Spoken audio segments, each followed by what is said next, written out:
Yo, c'est Yamired. Après avoir parlé de l'archétype poisson il y a un an, nous allons aborder leur prédateur naturel, les pingouins. Ce sont des monstres d'attribut haut pour la première fois sortis en 2002 dans Maître de la Magie qui n'obtiendront des effets en rapport avec l'archétype seulement presque 10 ans après dans la force des générations. D'ailleurs, Pingouin Volant est toujours indisponible car c'était une exclue US McDonald's. Attendez, vous ne pouvez pas plutôt faire un épisode sur un archétype ayant marqué la méta? Ok, mais il faudrait que ce soit en rapport avec le thème actuel quand même. Et sinon, Espiral, ils sont habillés comme des pingouins, non? Ah ben voilà Spiral, c'est parfait. Ok Draco, du coup à partir du 2 avril, on change la miniature et c'est parti pour l'épisode.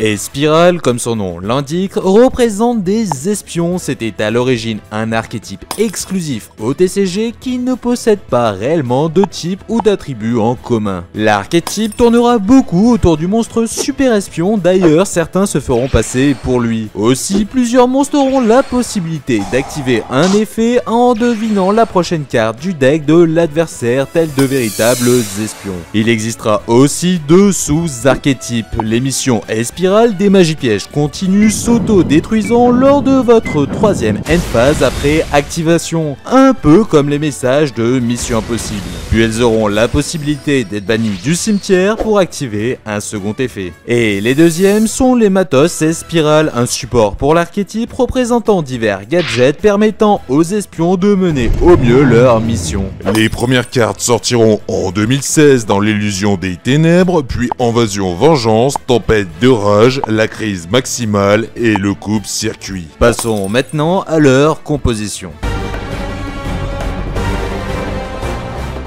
L'archétype s'inspire évidemment de la célèbre franchise James Bond, mais semble également faire référence à un mastodonte du jeu vidéo Devil May Cry, c'est évident. Ah non mais t'y es pas là, il s'agit d'un jeu d'infiltration de Konami, Metal Gear Solid. Ah bon ben tant pis, je retourne faire ma pause YouTube. Ok Dante, bon courage à toi en espérant revoir tes vidéos prochainement. Pour en revenir au monstre, Super Espion représente James Bond mais aussi Solid Snake qui peut s'invoquer spécialement et détruire une magie piège. Dormer est inspiré de leurs pires ennemis respectifs, Janus et Liquid Snake, qui peut s'invoquer en bannissant 3 espirales ou encore détruire des cartes adverses en détruisant des espirales. Mais lorsqu'il sera détruit, il emportera tout avec lui et fera revenir Super Espion. Mais du coup, double liste, le seul link de l'archétype, il correspond aux deux, non? Oui, c'est une version plus jeune. Un peu comme Janus qui était précédemment l'agent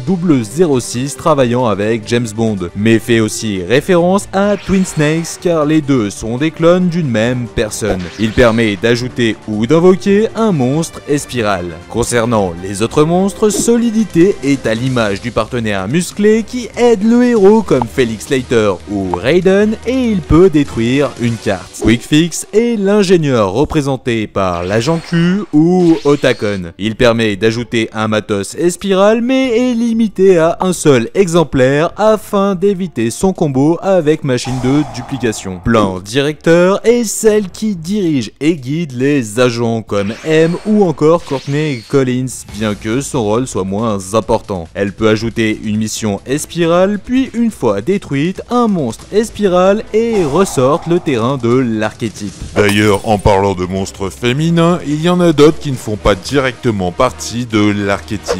Et oui, comme charmant personnel Resort pour la secrétaire Money Pony ou le docteur Naomi Hunter, toutes deux au service de leur agence. Elle fera donc de son mieux pour protéger Super Espion. Puis pour finir, Misty Espifemme pour la traditionnelle James Bond Girl, mais aussi Meryl Silverbug, toutes deux aidant l'agent sur le terrain. Elle permet de piocher une carte et de renvoyer un Espiral en main ainsi qu'un monstre adverse. Mais t'as oublié les autres cartes? Ah Bah non, mais maintenant on va plus aborder le côté lore. À l'heure où la guerre de l'information est un enjeu mondial, Espiral, une agence d'espionnage, sera chargée de s'attaquer aux missions les plus difficiles, notamment grâce aux double hélices, leurs deux meilleurs espions. Mais un jour, l'un d'eux disparaîtra sans explication. Des années après, la directrice d'Espiral apprendra à ses agents que des informations top secrètes sur l'agence ont été dérobées. Alors Quick Fix présentera au super espion tous les derniers gadgets qu'il avait créés pour mener au mieux sa mission. L'espion se servira donc du drone pour récolter des informations et une fois la première piste trouvée, il s'y rendra à l'aide du Grand Rouge, sa nouvelle voiture conçue par Quick Fix. Sur place, il y verra une certaine Misty. Il jouera alors de son charme pour lui soutirer des informations. Elle l'amènera donc où se trouvent les données volées, mais Super Espion se fera attaquer par une horde d'ennemis redoutables. Heureusement, l'agent Solidité viendra en renfort, lui permettant d'utiliser son fil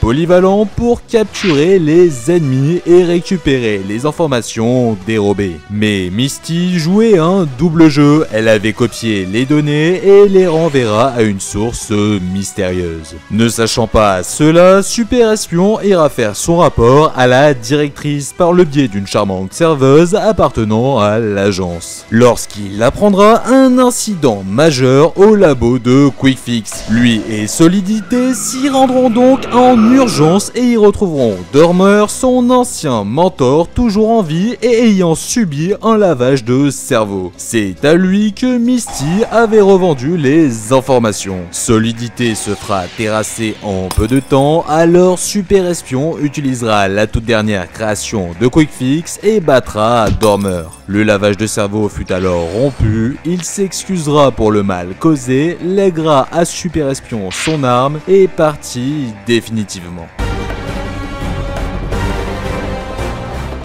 Concernant sa jouabilité, grâce à Drone, il est possible de voir les prochaines cartes adverses et ainsi activer plusieurs effets comme celui de double hélice qui peut invoquer Quick Fix pour récupérer les cartes matos ou encore plan directeur pour les cartes mission, mais aussi le terrain qui protège les espirales et récupère d'autres monstres. Bon nombre de cartes s'activeront également dans le cimetière, permettant au deck de se recycler facilement et d'invoquer beaucoup de monstres de l'extra deck. Cet archétype aura grandement marqué la nouvelle méta Link à son arrivée, bien qu'il se fasse un peu plus discret après février 2018. Attends, tu plaisantes? Tu ne peux pas faire cette vidéo sans parler de cette carte à la tribu obscure qui a remis l'archétype dans le métagame. Et oui, Âme des magiciens sorti au début de cette année s'intègre parfaitement et permet de comboter à merveille avec plan directeur. Par contre, au vu de son prix, il va falloir être vraiment motivé pour la jouer en 3 exemplaires. Exact Obscurity, perso j'attendrai qu'elle soit rééditée afin de l'ajouter à ma collection Dark Magician. Oui, enfin, ça c'était avant la banlist du 1er avril. Les pingouins apparaîtront au travers de divers épisodes, toutes séries confondues. Mais c'est dans Duel Monster aux mains de Crump, le comptable de la Kaiba Corp, qu'ils marqueront les esprits lors de son duel contre Thea. Attends, mais on n'avait pas dit que finalement on ne parlait pas des pingouins? De toute façon, Espiral n'a encore jamais fait d'apparition dans l'anime. Exact Monster Reborn, puis pour une fois qu'on a l'occasion de parler du légendaire Crump... Et voilà, cet épisode est désormais terminé, j'espère qu'il vous aura plu, n'hésitez pas à me le faire savoir en commentaire. En grand merci à Draco77, Dante, Obscurity et Monster Reborn avec qui j'avais déjà collaboré par le passé, qui ont accepté de faire un petit caméo pour fêter les 1000 abonnés. Car oui, nous sommes maintenant arrivés à un nombre à 4 chiffres et tout ça c'est à vous que je le dois. Merci pour vos abonnements, vos partages, vos pouces bleus, mais surtout à vos commentaires auxquels j'essaye toujours de répondre au mieux. Je vous laisse le lien des autres youtubeurs en description, ainsi que la précédente vidéo du 1er avril et celle parlant d'un autre archétype exclusif au TCG. Allez, ciao! Attends, mais si on possède tous un objet millénaire, il manque une personne? Hormis cette question intéressante, pour ceux qui veulent en savoir plus sur le Rolling Spiral, c'est ici. Attends, mais tu serais pas...